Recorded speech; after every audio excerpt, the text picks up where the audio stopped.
How to set up Xbox parental controls. To set up Xbox parental controls, first of all, download the Xbox Family Settings application on your smartphone.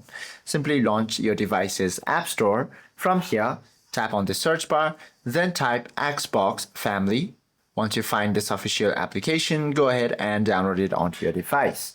Then sign in using your own Microsoft account, then launch the application, then tap the Family tab. Then select the Add Child option. If your child already has a Microsoft account, enter their email address, and if they do not have one, proceed to create a new account.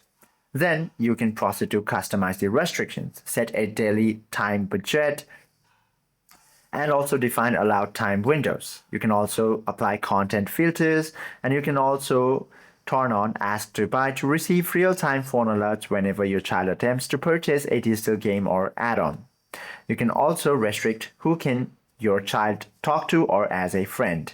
I hope this video helps you out a lot. If you have any questions or queries, please do comment down below.